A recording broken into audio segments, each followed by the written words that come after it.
Did you know that the legendary Greek hero Achilles had a nickname that might hold a key to one of Europe's oldest mysteries?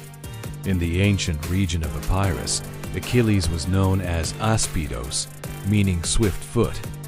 What's fascinating is that this very word, Aspeitos, has a direct and living descendant in modern Albanian. In the Tosks dialect of southern Albania, it's Çpête, and in the northern Gegs dialect, it's Çpête.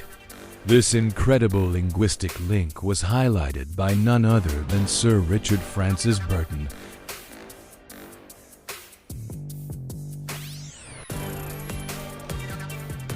He points out that the Albanian language, whose origins are still debated, seems to unlock the meanings of some of the most ancient Greek words.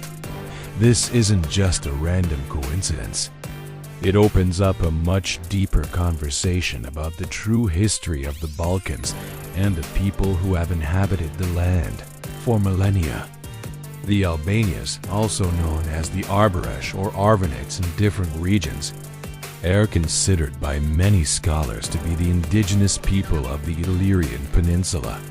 Their language and culture have survived through ages of empires, from the Romans to the Ottomans.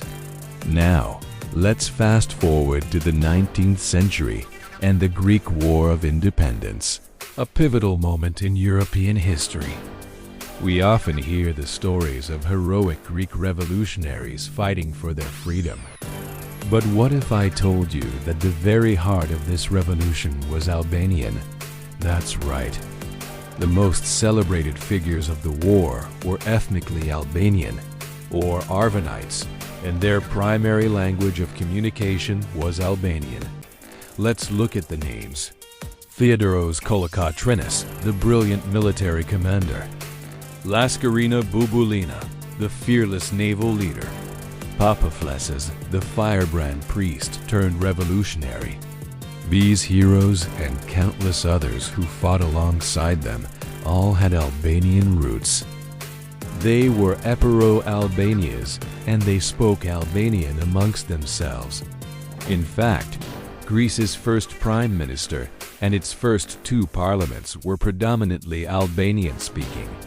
So, what happened? How did this history become so obscured? Following the revolution, external powers played a significant role in shaping the new Greek state. A new, standardized Greek language, based on a mix of dialects and Byzantine church texts, was enforced. This decision effectively sidelined the Albanian language and the immense contribution of the Arvanites, gradually writing them out of the national story they helped create. But history leaves clues, and language is one of the most powerful. Dictionaries and glossaries from antiquity, like those from Hesychius, reveal deep connections between ancient dialects and modern Albanian. The evidence suggests that the people who formed the backbone of modern Greece were the direct descendants of the ancient peoples of the region, the very people whose language echoed in Achilles' nickname. This isn't about rewriting history to cause division. It's about uncovering the truth and giving credit where it's due. It's about recognizing the deep, intertwined roots of the Balkan peoples and celebrating the resilience of a language and a culture that has endured for thousands of years. The story of Achilles' name is more than a linguistic curiosity. It's a doorway into a richer, more complex, and more accurate understanding of our shared past. Thanks for joining me on this journey through history.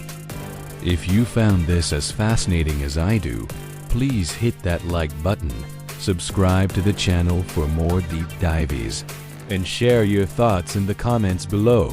See you next time.